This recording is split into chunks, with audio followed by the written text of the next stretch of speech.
Welcome to the Luxury Listing Specialist Podcast with Michael LaFido, where top luxury agents reveal their best practices, plus interviews with real estate industry influencers, thought leaders, and luxury marketing experts. You'll come away from each episode with new strategies and tactics to dominate high-end homes in any market. And now for the latest episode of Luxury Listing Specialist. Here's your host, luxury real estate expert, coach, and trainer, Michael LaFido. Welcome, everybody. Luxury Fridays. I'm your host, Michael LaFido. You're in the right place. If you're looking to work smarter, not harder, you're looking to increase your average sale price, and you're looking for cutting-edge strategies to differentiate yourself from the competition.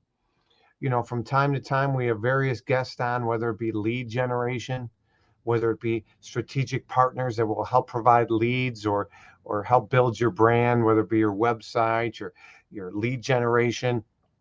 And today is a little bit different, but it's actually, I think, probably one of the biggest foundational principles, whether you're going to have a successful year, whether you're going to bounce back from trials and tribulations, right? We talk about turbulence a lot in real estate. There's a lot of ups and downs. And we're going to talk about peeling yourself off the mat, if you will, to use a sports analogy. I coached wrestling for 3 years, and my kids wrestled for some time. And I love wrestling because it's a great analogy on life. Is you're gonna win some, you're gonna lose some, you're gonna have to pull yourself off the mat after, getting pinned or getting knocked down. And that's kind of what we're going to be covering today. And I have a special guest. But before I bring him on, just some housekeeping items. Again, number one, if you have questions for me, or you're perhaps watching a replay of this, again, and you're not watching this live, shoot me an email, michael@marketingluxurygroup.com. Shoot me an email, michael@marketingluxurygroup.com. And again, for our guest or for myself, if you are watching live, type in your comments type in your questions in the comment section. You don't have to download anything. We're streaming this on multiple platforms, which is great. And just a couple other things. If you are watching a replay, make sure you subscribe to our YouTube channel. It's just youtube.com. Our handle is @luxuryspecialist. Again, YouTube has handles now. They released that less than 2 months ago. So make sure you secure your handle. Maybe it's at your last name or whatever your website is. Make sure you secure that. We have a bunch of free resources. You can go to joinluxgroup.com, join Lux Group. And big announcement is our next designation event is going to be in Mexico, in Cabo, on Friday the 31st. You can find out more information by going to luxurydesignation.com. Last time we did our luxury training in Mexico was in Mazatlan. It was for Keller Williams Luxury Mexico, and it was right before the pandemic. I presented on March 10th. I flew back on Thursday night, March 12th. I didn't know if I was going to be able to get out of the country. And as you know, the world changed. Friday the 13th of March is when a lot of the kids were in school for the last time, in some cases for a year in some parts of the country. So those are some exciting things that I wanted to share with you there. Again, just a couple reminders. We are always looking for guests on our live stream, on our podcast, on our show, where if you're a top agent, you're a newer agent, you have some success stories, you have some objections that you want to overcome, let us know what those are. We'd be happy, to feature you on one of our shows. We literally, just a few days ago, we were doing a 2-day training. We did a 2-day training. I want to pull that up for you. We did a 2-day training for the Red X, Real Estate Data Exchange. Perhaps you've heard of the Red X. We did a 2-day training on helping agents break into luxury through prospecting, lead gen. If you're interested in hearing more about that and perhaps getting your hands on the replay, it was a 6-hour training where we went over the ins and the outs and the best practices. We talked about lead gen, whether you do door knocking, circle prospecting, OPP, other people's properties, open houses, whether it be canceled and expired mailers. We covered it all. We went into the nit and gritty, the who, the what, the why, the where, And more importantly, we gave tons of content and valuable resources. And those are my good friends at the Red X. If you want more information on that, shoot a comment. Let me know what questions you have. Shoot me an email again at michael@marketingluxurygroup.com. Those are some exciting things that we covered. All right. Setting the stage for today. My guest that I'm about to bring on, I've known for, and he'll probably be able to tell you, I knew him from his days at the Kinder Reese company. And Jay Kinder and Michael Reese ran a very successful coaching company. They're still doing some amazing things today. I would say I know Jay more than I know Mike, but great guys. And they're value builders and very smart at what they do as well. And there's a lot of people in the industry that have a scarcity mindset, coaching programs, or, hey, you're not with Coldwell Banker, or you're dead to me, or you're not with Remax, or you're EXP and I'm not EXP. And this show is brand agnostic. I'm all about raising the bar for the industry, whether you're a newer agent, you're a seasoned veteran, you're a broker owner, you're a team leader, whether you have a luxury division, whether you are a C-level executive, as well as if you're a consumer. We'll have consumers pop on here. They want to know about the market. So if you're watching on a live stream and you're not a licensed agent, there's going to be something for you as well, especially with today's topic. So I am a big believer. Our designation, our Lux designation is 16 modules. But I think the most important module out of all 16 is, honestly, it's probably the foundational module. And so I want to share with you that right now so you can get an idea. Our designation, called Lux for short, is 16 modules. And if you look at module two is building your foundation. And that's a great segue for what my guest is going to be talking about today, because you might have a foundation. You might be running, your business is going well, and then life happens, whether it be divorce, whether it be financial stresses, whether it be legal problems, and pulling yourself off the mat. And I talk all the time that I think module 2 in my designation might be the most important, because whether you think you can or you can't, you're right. I say garbage in, garbage, and most people say out. No, I think garbage in, garbage stays. And so your mental toughness, okay, your mental health, building yourself, peeling yourself off the mat. We're going to go into a turbulent market. Some of you are already there.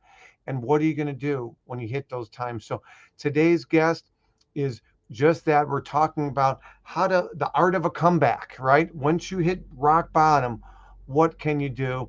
And with that being said, I'm going to bring on my good friend, Wally. Wally, are you there? Hey, man, good to see you. Thanks for having me today. I appreciate it. Great to see you. So always. I wanted to kind of give a little bit of background of the topic, but I didn't go into much of your background because you can tell it better than I can. So why don't you tell everybody a little bit about who you are? But before you do that, when do you think you were working with Jay and Mike at those events? I was doing the math. I want to say we've probably known each other at least 10 years, a little longer than that, maybe 10, 12 years. Okay. So in that range, and Mike would never tell you this, but I'll tell you what, Mike LaFido is easily one of the nicest, most caring people you ever meet on the face of the planet. He has a huge heart. He's a huge giver. When I was going through some of the stuff I went through, and we didn't even know each other that well at the time, he would hit me up on Facebook Messenger, ask me how I was doing. And, sometimes I didn't get back to him because I was going through such a tough time. But I'm telling you what, he is easily one of the nicest guys on the face of the planet. He's a great guy to align yourself with. This is not a paid endorsement, by the way. And I would gladly do anything for this guy if you ever need anything for him, because he is the salt of the earth, as they say. So anyway. No, I appreciate that, and I won't tell your story. You can tell it, but I did reach out to you because I believe that Jesus and God put me on this earth to build others up, and I'm by far not perfect, right? I mean, I each day, right, is a clean slate, and you're trying to get better and you're trying to build people up. But I've always thought to myself, if I was at rock bottom, would I want others reaching out to me that were good friends, and Mhm. and people that didn't even know me that well checking Right. in on me. And Mhm. I've had turbulence like we all had, and I've had those friends that were there for me, but more importantly, I had a lot of friends that I thought should have been there for me and they Mhm. weren't. And I remembered that, right? And so I'm empathetic to that. And Yep. so I reach out to others. I should do it more, Mhm. but when there's going through some turbulent times, and you try to build people up. There's an interior designer in my market that I knew through high school, and she's crushing it. She's kind of like the Chip and Joanna Gaines in my market. Mhm. And I just out of the blue, just, hey, I just want to tell you how impressed I Mhm. am with what you've done. So, trying to do more of that. I could always do more, but with that, this is your baby. Tell everybody a little bit about you, and let's kind of go into today's topic, which is really how to build yourself back up when you've hit rock bottom. So you want to talk about the positive stuff first, or do you want me to start at rock bottom? Where do you prefer? Well, I don't want to be the negative guy off the bat, but on the same token, let's bullet point out, like, hey, where I was, where I'm Okay. at today, and you can go into some depth. Sure. Okay. So my name is Wally Bressler. I have a company called Trigger Sales System. I specialize in every aspect of the real estate business. I've been coaching for about 22 years, but I really help people overcome the blocks that are in their way so they can create new triggers for good habits. The way I learned that was through a very tough life. Some of the stuff happened to me. A lot of the stuff I did to myself. I always start this story this way. My parents were not bad people. They just weren't good parents. And like a lot of parents, they really don't know what to do. And, I'm 54. So, back in the late 60s, early 70s, there was no such thing as child abuse or emotional abuse or sexual abuse. There was none of that stuff.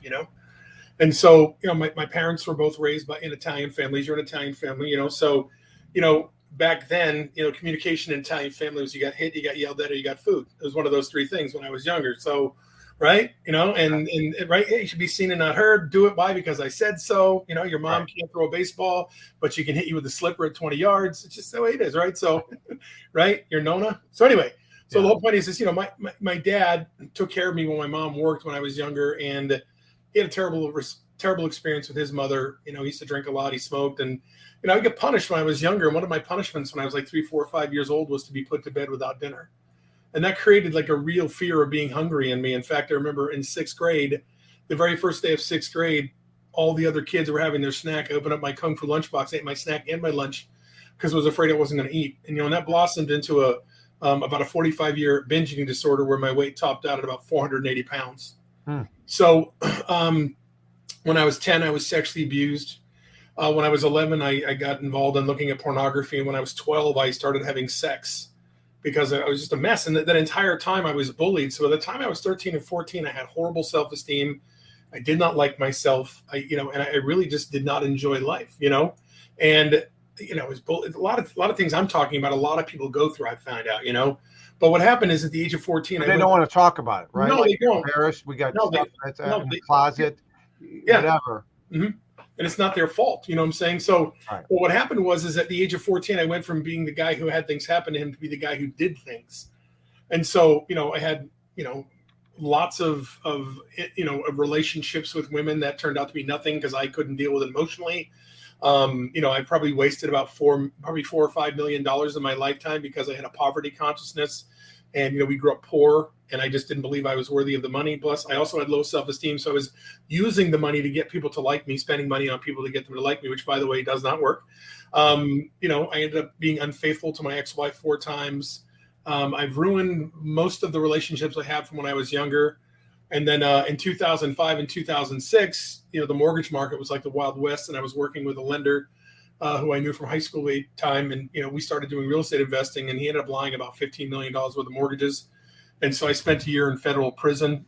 I wasn't trying to steal money, but my name was on paperwork. And, I did look the other way on some stuff. So I had to accept full responsibility for that. I didn't see my children for a year.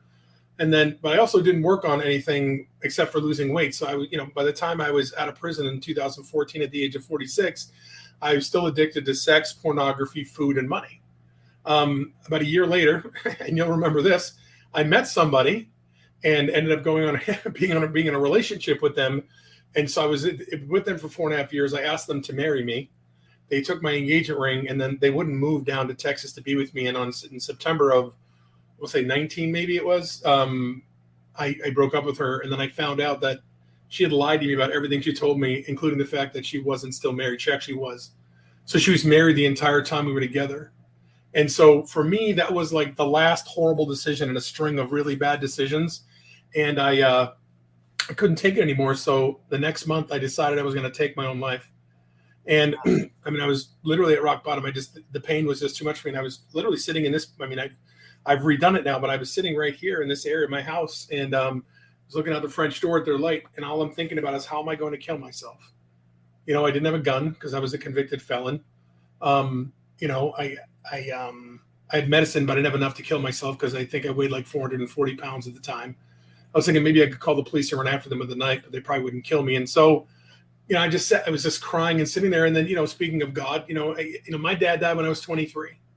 You know, he had a heart surgery, you know, and had gout at the time, couldn't wear those compression socks on his feet. And 2 days after Thanksgiving, he died on our living room floor from a pulmonary embolism, you know, and he was 49. And then so I realized how painful it was for my family and me. And so God's like, hey, you know, you still have more to do. You still have 4 children yourself that, you know, need you. And so I made the decision then that I was going to start working on myself and finally go through what I needed to go through to help myself. And so, you know, in the last 4 years of working on myself and, you know, taking what I've learned as a real estate coach, but also as a person and a lot of the research, I've really found a way to help people overcome the blocks that are literally keeping them from enjoying their life and moving forward. I mean, I think, and you probably hear this all the time, and everybody wants to get into the luxury market. It's a great business to be in, great referral business. I mean, you are like the king of luxury. You know what I'm saying? You've turned it into a science and an art, and people follow your program, they're virtually guaranteed to succeed. The problem is a lot of people get in their own way because they have the stigma that they're not good enough to go sell homes for luxury people. Yeah. Like somehow, limiting beliefs. I like. Yeah. Literally, I call them hidden identities, like beliefs about, you have this identity, we create these identities. Like for instance, if you grow up poor, there's probably a hidden identity inside of you that tells you that you're not worthy or that you're not good enough or that you can't have things. And so that dictates, what you think you can and can't do. You know what I'm saying? The people that own luxury homes want the same thing that people who don't own luxury homes want. They want the most amount of money for their home. They want it sold in their time frame. They want great customer service, and they want to make sure that you're investing as much time, energy, and money as possible to market their home to get them the most amount of money. And most importantly, they want to trust you, right? Mm-hmm. I don't know any seller that doesn't want that, right? Now, granted, the marketing's different, and but the fact of the matter is those people want to be taken care of, just like the guy who's selling $250,000 house. Yes. But and so the reason people don't get on the phone is the same reason they don't go ahead and keep their gym membership and work out regularly. It's the same reason they don't stick to a diet. It's the same reason they can't keep a calendar. It's the same reason they're afraid to approach luxury sellers. All that stuff has to do with, their self-esteem, what they believe to be true about themselves. And my research says that 60% of real estate agents have a very strong need to be approved of and liked. And it's so strong that it keeps them from doing the things they need to do to grow their business because they're afraid they're going to be rejected and not approved of. Yeah, 60%. I think that's, I would agree with you, right? I mean, so many people, not just realtors, but people, salespeople, kids on my parents on the sports teams that I coach, whatever. People are worried about what others think more so, right? And so they're not themselves, and they don't step out of their comfort zone because what if, right? What if I fail? What if people judge me, right? I mean, luxury real estate.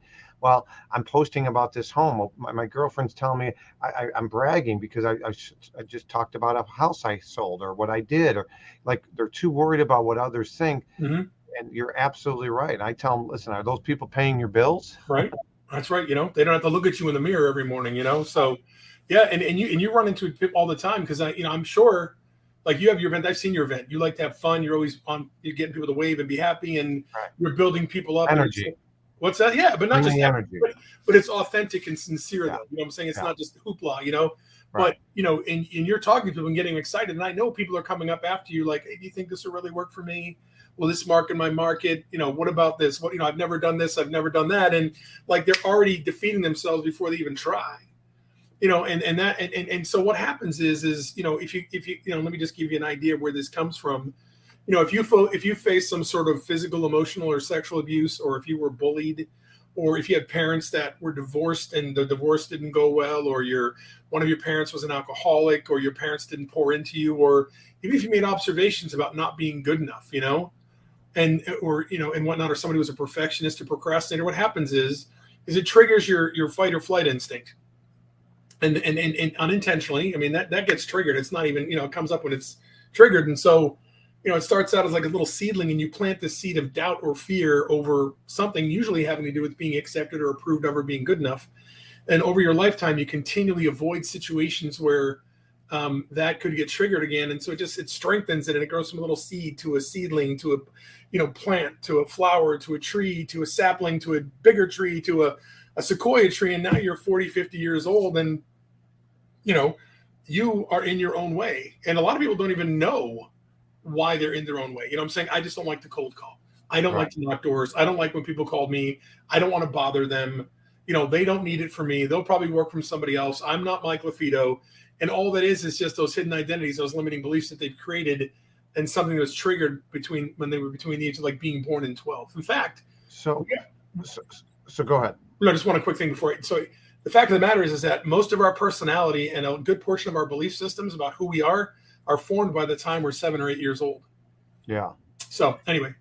Yeah, no. So for those of you that are just joining, or those of you that are watching a replay of this, I have a guest on today talking about how to pull yourself off the mat when you hit rock bottom. Now, some of you haven't hit rock bottom, but you have a pessimistic mindset, or you have things happen to you as a child that are blocking you from taking that next level, whether it be relationship wise, spiritual wise, physical wise, eating wise, sales wise, your business wise. You're absolutely right. In November, just a few months ago, I went to a Christian men's retreat, and they dive deep on some, my fellow attendees and these men were in tears talking about things that happened to them as a child, or the way they were raised and how it's affected them as a husband, as a father, or as a business owner. And so you're spot on. So that's kind of the problem. And one of the things that you do is you talk about solutions to help these blockages, or the trigger sales system, right? Things that can help trigger changes. So that's the mess.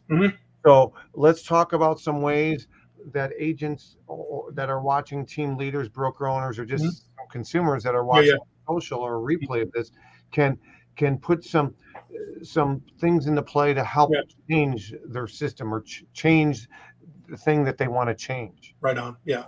And so I think the first thing to realize is that if you have call reluctance or things that hold you back emotionally, psychologically, it's not your fault. Okay. Like, very few parents have the ability, especially when we were growing up, to sit and talk with our kids and say, hey, it's okay that this happened. What I'm saying? And this is fine. And this is okay. And understand the need to pour into their children and stuff like that. Like, when we grew up, it wasn't quite the same thing. Right. So, somebody did something. I don't believe that people's parents are bad people. I just think they were bad parents. And, I remember when I was in prison, I read a book. It said the 7 things parents do to screw up their kids. And I'm like, it was interesting. And chapter 1 was the opposite of dysfunction is dysfunction. So, your parents, right? They had their parents. And so, whatever, your parents got from their parents, you either got exactly what they got, which could be very dysfunctional. You got a better version of that where they made some adjustments and said, hey, listen, I see a balanced way to do this. Or you got the complete opposite, which is also dysfunctional. So let's just say your grandmother, your mom's mom, was like completely absentee mother, right? And just didn't pay attention to your mom. And so your mom, was pretty wayward and didn't get a lot of guidance, had some self-esteem issues. You either got that, where your mom left you completely alone, didn't pour into you, whatnot, right? Or you got, hey, you know what? This sucked for me, and I don't want it to suck for Mike. Or your mom was a helicopter parent, and she was around you 24/7, like the guy at the circus picking up poop after elephant, right? So, and so that's what happens. And so, it's not that our parents are bad people; they just don't do a good job. And so, the first thing we have to acknowledge is that if we have these challenges, it's not our fault. But like Will Smith says, it is our responsibility. If you ever watch Fault versus Responsibility video, it's 3 minutes. He says it doesn't matter how you got here. It's not your fault, but it is your responsibility to take care of it. And so I've kind of broken it down into 5 steps. Okay. So, the first part of it has to do with radical honesty. And so step 1 is becoming aware. Like, let's really become aware of where this is coming from, right? I know I can't pick up the phone. I know I have these hesitancies. I know I avoid confrontation and I avoid conflict. And I know I stay in relationships with the wrong person too long, but I don't know why I do it. Okay. So what I have my clients do is I have them take 2 note cards, Mike. And on the note card, I just ask them to say, what is the cause of my? And then they can put procrastination, or they can put perfectionism, or call reluctance, or, my inability to prospect, whatever it is, and put 1 on each card and keep 1 with yourself for the day, put the other one next to your nightstand. And by the next morning, you'll know, because your brain's job is to create clarity and understanding and peace for you. And so when you're when you're work at night, that's practically when your subconscious is the busiest. It's running around fixing things, right? And so, so step 1 really is, let's become aware, and that's the cause of it, right? You'll always find out, because your subconscious remembers everything you've ever tasted, touched, smelled, heard, or seen. It's all in there. Most of us have been pushing it down. You know what I'm saying? Thank you, Lisa. And thank you, Vincent.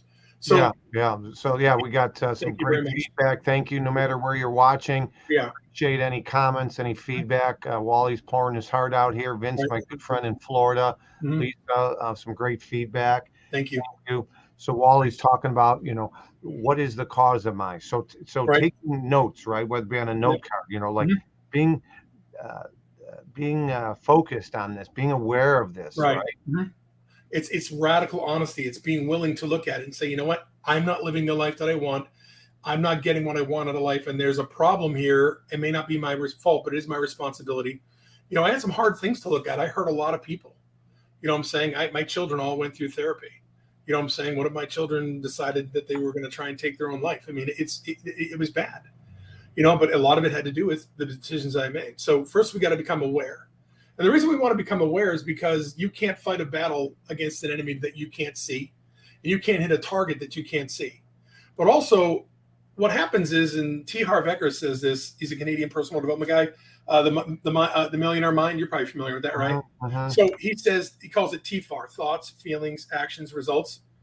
We get a thought and a trigger, and then there's a feeling, and then that emotion, that feeling causes an action, then we get a result. But here's the problem. Most people go thought, let's skip over this emotion, let's go right to action or inaction. So it's thought, smoking, thought, procrastination, thought, perfectionism. We skip right over it. However, what's the R stand for? Thoughts, feelings, actions, results, TFAR, right? Okay. Right. So step 2. Put that on the screen for everybody right there. So step 2 is, let's go ahead and let that emotion come up, so that let's be aware. So, because there's a feeling that's supposed to come up. And most of us have been pushing it down either emotionally or with drugs or alcohol or food, or in my case, food or sex or pornography or money. But if we would just let that emotion come up and process it, it would actually get out and go away and probably be gone for good at some time. No, it definitely will be gone for good at some time. So I call it awareness, define, identify, mindfulness. So step 2 is you become aware of when the emotion comes up that usually triggers you to bail, right? And then you go define and identify, okay, this is anxiety. And is define and identify part of step 2? Yeah. So step 2 is awareness, define, identify, mindfulness. So awareness, define, identify, mindfulness. I'm going a little fast. Sorry about that. No, it's okay. Sometimes I get on my Mack truck and I just ride. So, no. So here's the thing. I say, okay. Here, but you get the idea. Listen, you know what? Hey, you know what? Listen, we're not getting any points for spelling here. So here's the point. The feeling comes up. There's normally a feeling that comes up when something makes us uneasy or makes us feel good, right? A lot of times we just ignore it. We go right to the avoidance, those avoidance strategies. But if I would just say, okay, I feel a little uneasy right now. And what is that? Okay, that's anxiety. And it comes from the fact that, when I was younger, my mom and dad told me I was a piece of crap my entire life. And I've had clients whose parents literally told them they were pieces of crap. And then you go, okay, I'm just going to be mindful. And so mindfulness is just being present, right? If I'm thinking about the future, I get anxious and scared. If I think about the past, I can get sad and depressed. But if I'm thinking just about what's going on now, I can't focus on those things. So what happens is you become mindful. The easiest way to become mindful is through box breathing. And that's in for a 4 count, hold for a 4 count, in, out for a 4 count, hold for a 4 count. And that gets you out of what they call, out of fight or flight and into what we call rest and digest, which is your normal relaxed state. All right. So I'm going to have you, you're like me, you're Italian. When you get passionate about something, I know. I'm trying to slow down. No, I love it. It's great. So you're doing a great job, Wally. That's step 2. So step 2, but while we're talking about step 2, talk to me about that breathing technique you just talked about. Okay, gotcha. Yeah. So here's what happens, like fight or flight, if you anxiety, you get anxious. Yeah, right. Yeah. So basically what happens is your body's getting ready to prepare to either fight or run. So if you get flight or freeze, right? Like freeze, freeze is the other one. Some people freeze when there's anxiety, something's happening. You see someone in need, and why didn't they jump in? Like 100%. They wanted to, but they froze. Right. And so to your point, when you're getting ready to fight or freeze or run, your body goes, oh, we've got to preserve energy. So if you ever get a dry mouth when you do something that makes you nervous, it's because your body's turning off your saliva glands. If you ever feel the need that you have to go to the bathroom, it's because your body's preparing you to let everything out so that you can have as much energy as possible. And it shuts down, doesn't shut it down, but it really starts to take the energy from your digestive tract. It's basically like a generator. I got a whole house generator. Yeah, powers everything. But a lot of these generators say, what are the major things? The heat, the refrigerator, the sump pump. I'm going to put all the energy with the necessity, and your body's got this innate wiring mechanism to do this. Yep. And it focuses on what it needs during fight, flight, or freeze. Yep, exactly. Perfect. So saliva goes away, bodily functions shut down, you have to go to the bathroom, and it expands your lungs so you can take in more air. However, if you just go into some breathing exercises and do that box breathing, which is in for 4, hold for 4, out for 4, hold for 4, it transitions your body very simply from fight or flight to rest and digest. And then you can let those emotions pass and you can move on. But as long as we focus on the things that are scaring the crap out of us, that'll never happen. Okay. Yeah. So step 3 is you got to rewire your brain. Okay. I'm a big fan of Hal Elrod's Miracle Morning, right? You get 6 activities in the morning, rewire your brain. You got to start telling yourself stuff that you should be saying about how great you are. And he calls them savers. So there's scribing, which is journaling. And then A is for affirmations. V is for visualization. E is for exercise. R is for oh my God. It's all right. It's not good. I'll get back to it. So, by the way, Hal Elrod, Miracle Morning. I read the book. He, you speak at Jay and Mike's event, and did a great job. And you're absolutely right. Like I'm a big affirmations guy, right? Whether you think you can, whether you can't, what do you talk to yourself? Lisa Hayes says it better than I can. Be careful how you talk to yourself, Wally, because guess what? You are listening. Right? So what are you telling yourself? And affirmations before bedtime, right? Like, I do back scratching prayers with my kids, and I'm feeding positiveness. You're a leader in your classroom. You build others up, right? I'm saying all these things before they go to bed because I want it ingrained in them, just not just self-esteem wise, but just subconsciously. So rewiring your brain. Let's talk a little bit about that.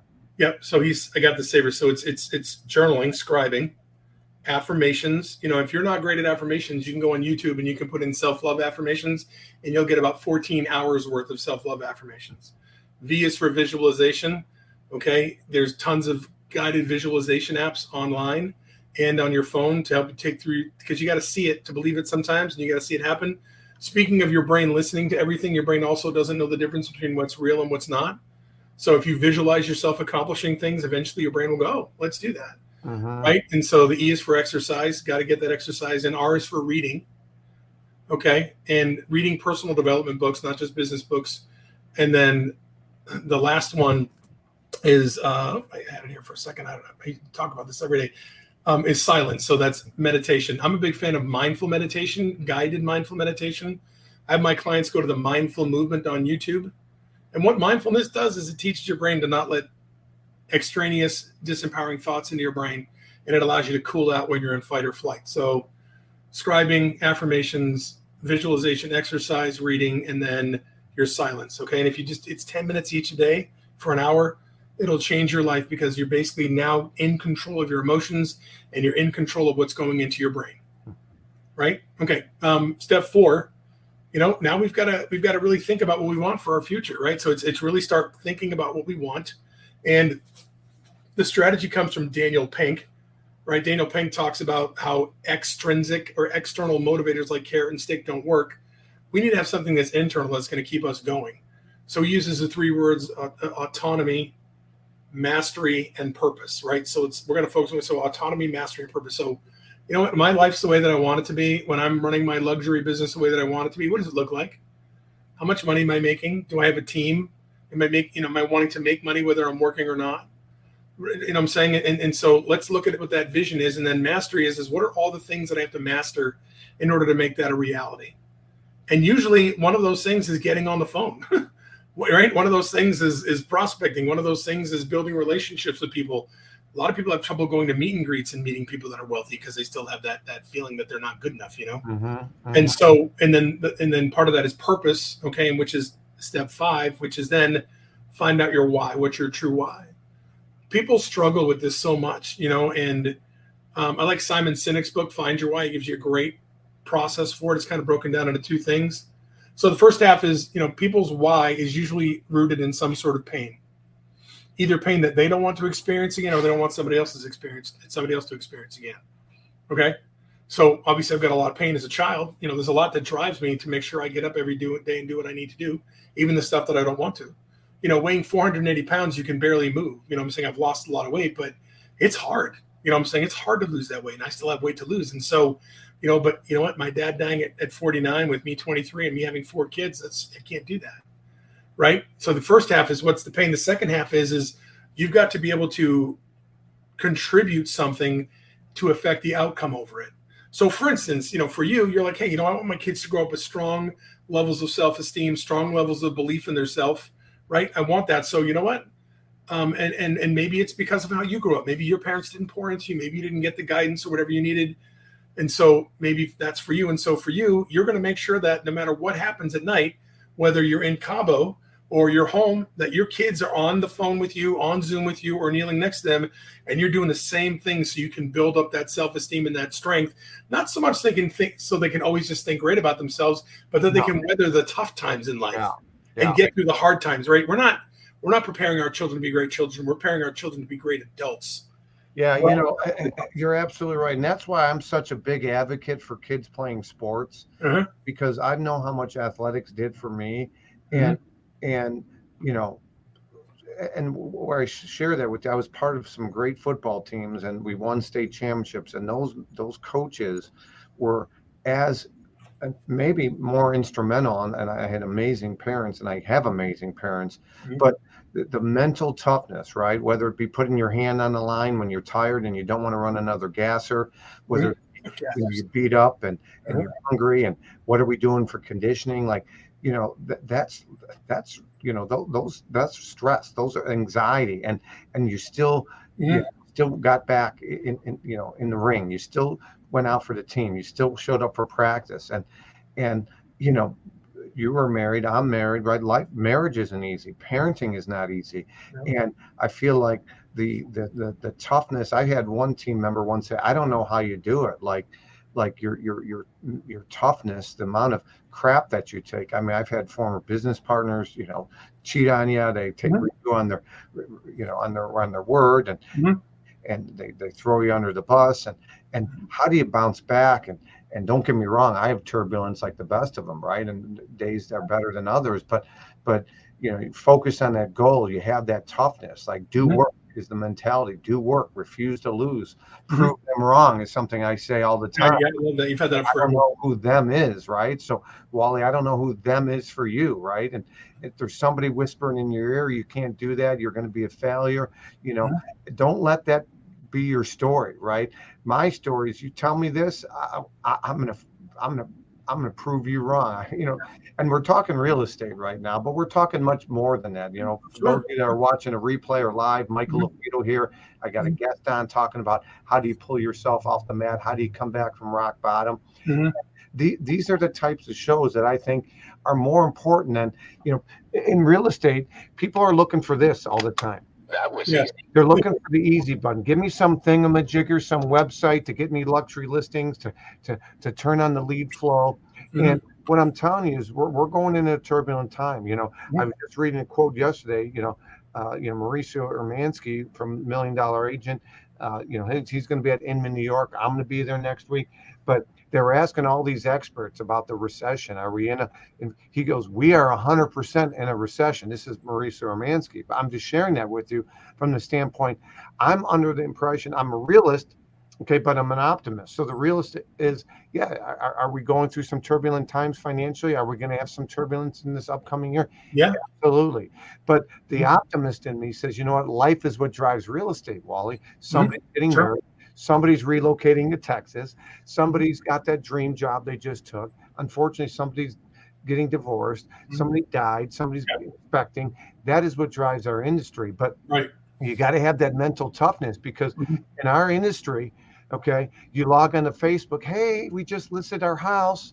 And guess what, Wally? They didn't list with you, right? So, and you sold them that house. So how do you overcome adversity? And there's a lot of ups and downs. And there's a lot of easy buttons that people are looking for. I just was on 4 listing appointments last week in Fort Lauderdale and Miami, a 20-year-old young agent.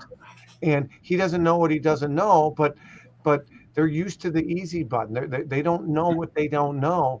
And you have to build that toughness up. I call it the wick. You know, hopefully in a relationship, you do enough good things in your relationship with your significant other that they're more patient with you because you put in a lot of good things versus keeping score. And every good thing you do, they focus on the bad thing, right? And so rewiring your brain, being awareness of things, and having skills to refocus. So my one son, I won't name his name, but he would focus on negative things. He talked to some people about refocusing. In other words, don't focus on that negative, but let's shift. You got to be able to shift onto something else. And so what are some solutions that you have for those that are watching? And then I want to hear more about your trigger sales system. But what are some suggestions that you have for those agents or those people watching that realize, I do have some things that I haven't resolved from childhood or from a relationship, or you were physically abused, sexually abused, mentally abused, you had a stepdad that never built you up, that was just negative all the time. You didn't want to have people over, you were embarrassed, whatever it is.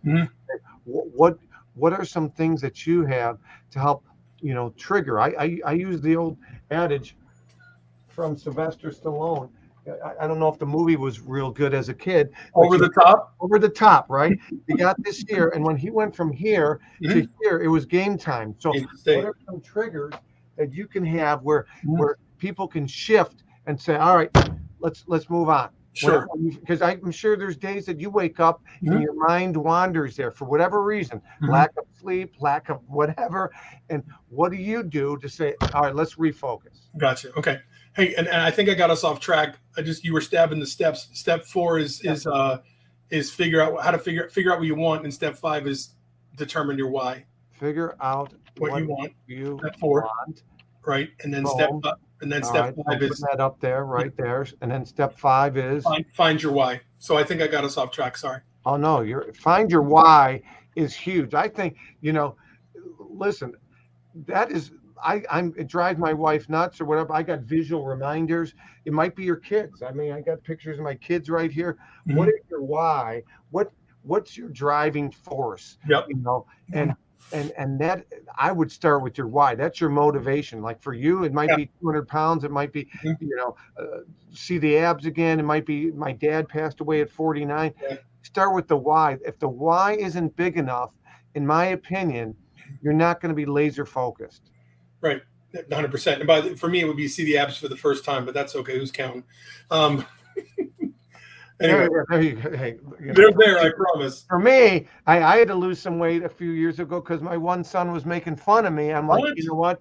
You didn't ever had 6-pack Dak. I'm like, I'm going to show my still. Yep.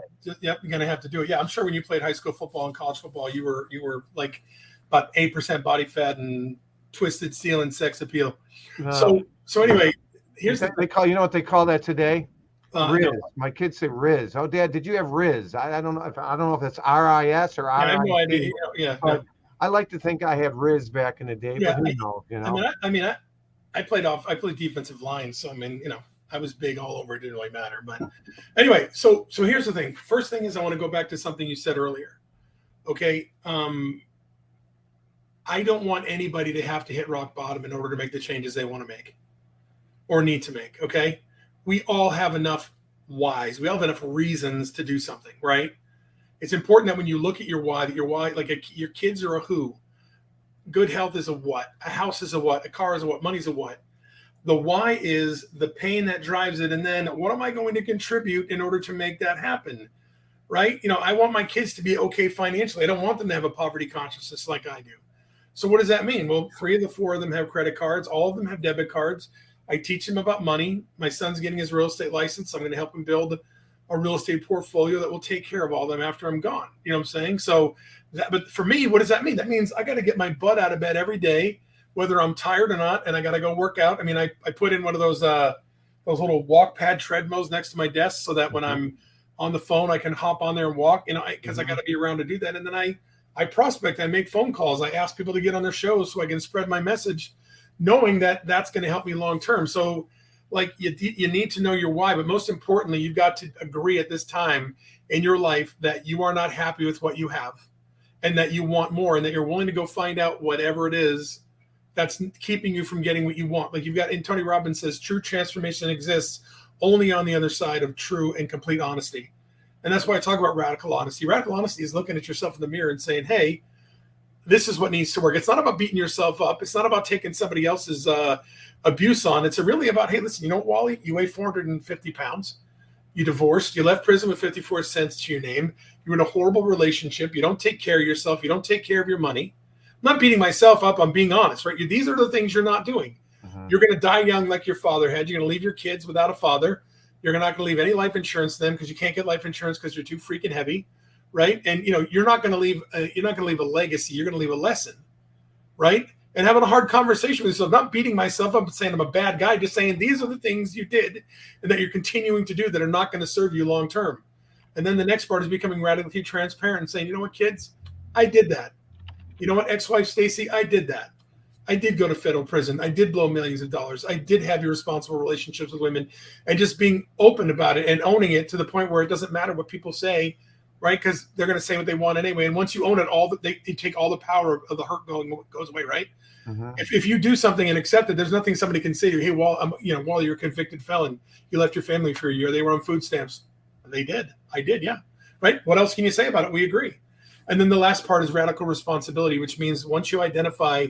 Is that number 6? No. These are, I'm just saying, like, if you talked about how to make sure you get out of bed and do that, it's radical honesty, radical transparency, and then radical responsibility. So you get radically honest with yourself and own what you did and admit, and then radical transparency is admit that you did it to whoever you need to admit that you did it. So you own it and that it's out there. And then the last part is radical responsibility, which is taking radical responsibility for the change. And that means you go find somebody to help you. And the hardest thing for me, Michael LaFido, was that I had been coaching people probably 18, 19 years at the point my life finally hit rock bottom. And it was hard for me to admit that as many people as I had helped build great businesses and save their marriages and save their lives and all these other things, I could not do it for myself. We can't be our own coach. We can't be our own therapist, and that I needed help. And that accepting that I needed help and then doing the work is what flipped it around. So the great news is people have a Michael LaFido to go to. Yeah. But don't be an ask hole. You know what an ask hole is? An ask hole is asking Mike LaFido 10 times. Then don't do anything about it. Yeah, do nothing about it or do differently, right? Don't be an ask hole, right? Yeah. And it's just taking what's given to you and running with it. So that's kind of how to make sure you get out of bed every day. To get to that point, you got to be radically honest, be radically transparent, and then say, I'm taking responsibility to become the person that I want to be and need to be so that I can have the life that I want. Yeah. No, that's I'm just typing out. You talking about don't be an asshole? Yeah. I gotta explain it here in case I get. Yeah, just make sure the K is in there. If you don't put the K in there, it gets a little dicey. Yeah. Yeah. So don't be an asshole. hole. Yes. Where you ask questions, but you don't implement those suggestions that others have for you. You're absolutely right. So first off, I appreciate your honesty, your transparency. We're getting some good reactions online, and those of you that are watching this, again, my name is Michael LaFido. This is Luxury Fridays, and you're listening to our podcast here, Luxury Specials Podcast, and we bring on various guests that have tough stories, have turbulence. Wally's not a luxury agent, but his story should be inspiring. He's giving you a blueprint on how you can change your past. You can't change it, but how you can move forward, right? And so I use the word rear view mirror syndrome. Yep. Okay. You're driving in a car. There's a reason your windshield is 100 times larger than your rear view. Unfortunately, too many people live in the rear view mirror syndrome. Are you a victim or are you moving forward?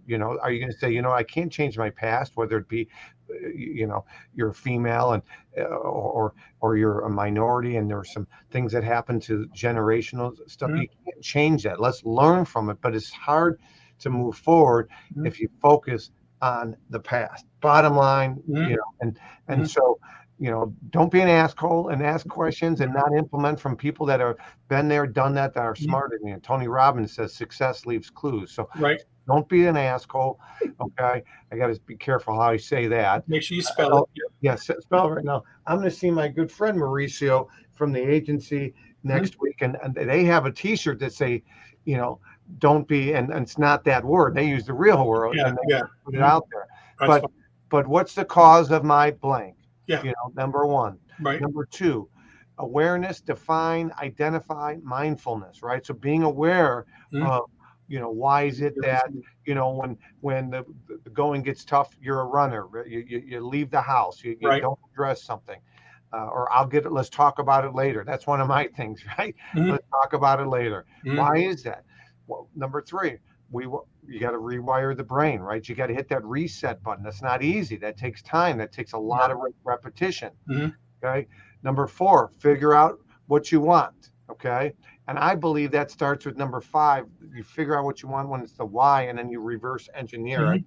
And I also added in here, what do you want your legacy to look like? Great question. Right? For your kids, for your neighborhood, for your school, for how are you going to give back, right?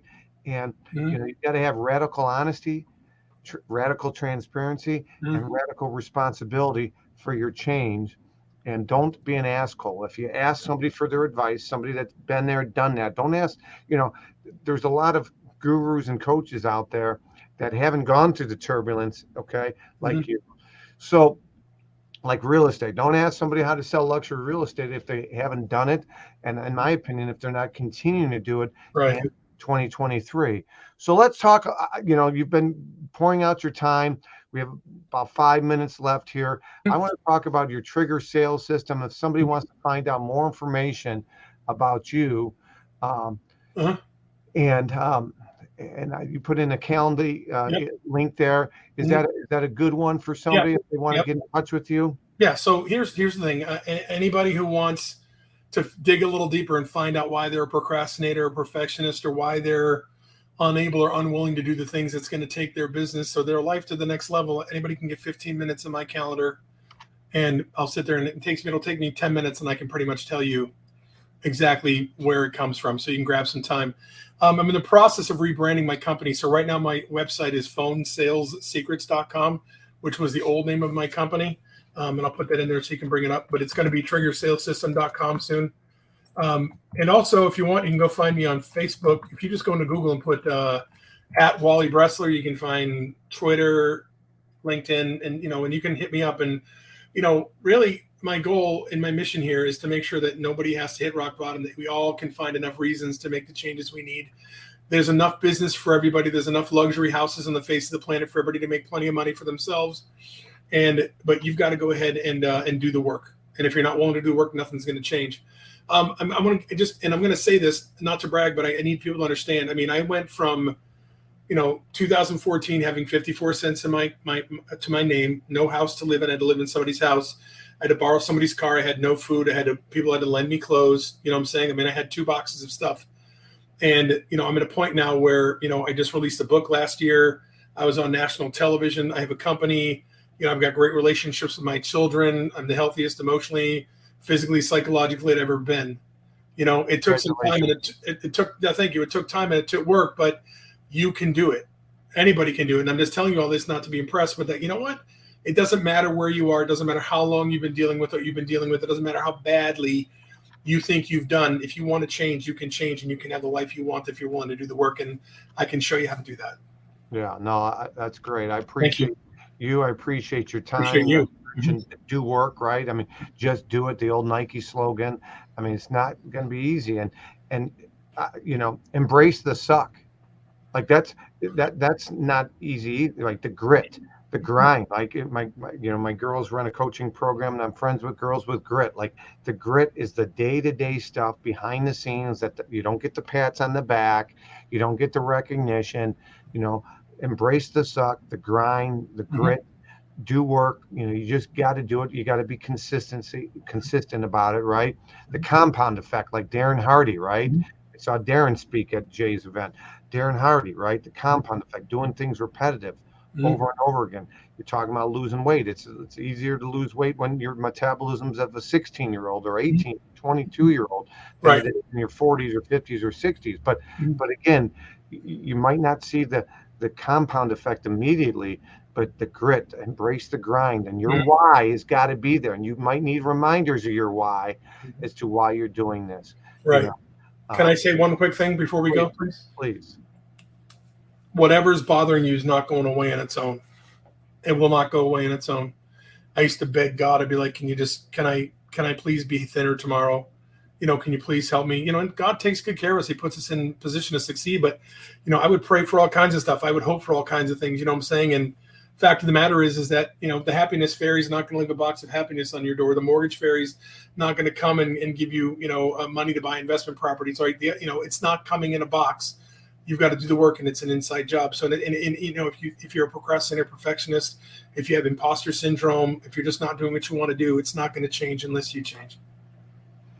That's great. So I will, leave you with this. I'll say, some prayers for those of you that are watching this, that are listening this, that I don't even know who's watching this and listening, that maybe have some battles, and I don't know what they are, but I will pray for you. As will I.